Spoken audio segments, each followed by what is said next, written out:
Now we turn to a new story that we have not had time to cover at all this week because so much has been happening. And I bet if you've been following impeachment, it will interest you because it's new evidence blowing a hole through a core Trump impeachment defense that you've probably heard a lot about from the White House side.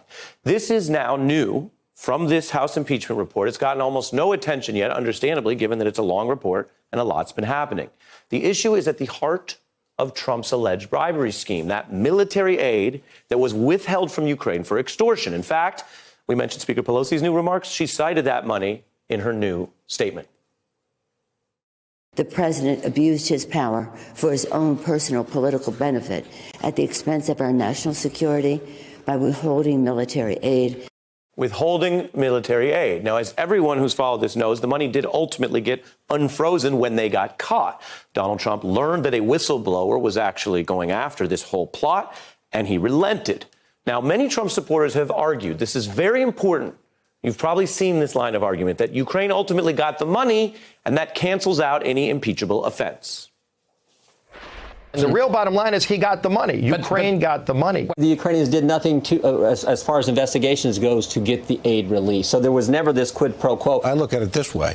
The aid is there, and the investigations didn't happen. So if there was a quid pro quo, it certainly wasn't a very effective one. They got the money. Let's take this apart. 2 points.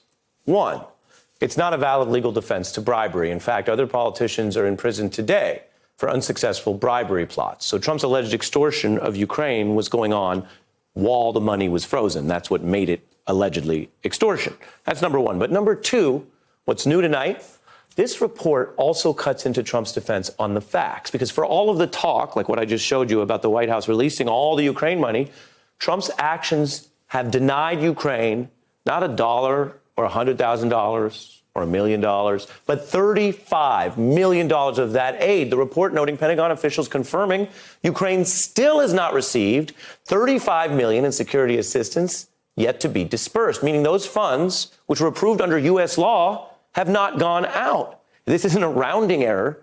What you see very simply on your screen is 14% of the entire money has still been denied to Ukraine. So Trump did not actually get all the money back to Ukraine, even as he tried to lift the hold to cover up the plot, which adds context to something else that you're about to see. The Senate floor there, September 26. On that day, lawmakers took a little noticed action. They passed a new special law as a way to get the money that Trump had blocked to Ukraine at some point in the future, extending the window for transferring it because it had been blocked. You see right here, anyone paying very close attention would have noticed, this is a somewhat industry publication, Military Affairs, covered by Defense One, noting Senate passes Ukraine aid extension. So why am I telling you about this right now?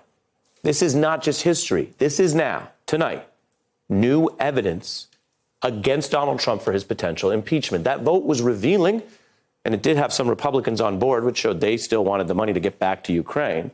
A very unusual problem that lawmakers, who, by the way, don't get everything passed into law, I think we all know about that, they took this seriously. And the next day, after trying to fix the delay in aid, which this report says is still denying Ukraine millions, well, it was still a big deal, rattling lawmakers on the floor.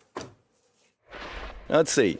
Russia has invaded the Ukraine. Ukraine is dependent upon the United States for military assistance to defend itself. Trump is withholding the aid, at the same time asking them for dirt on his political opponent. He's jeopardizing the national security interests of the United States. Maybe you've never seen that moment before. That was on the week that Congress took this extraordinary bipartisan vote to try to free up money. Money that we're learning in the new report, Donald Trump actions have prevented from going to Ukraine. So anytime you hear this defense that actually all the money went to Ukraine, the kind of no harm, no foul defense, the news is, apart from the legal stuff I mentioned, that is factually false. Not all the money went to Ukraine. And as of tonight, Trump administration still doesn't have a good reason as to why. Hey, I'm Ari Melber from MSNBC. You can see more of our videos right here, or better yet, subscribe to our YouTube channel below. You could have been anywhere in the world, but you're here with us, and we appreciate that.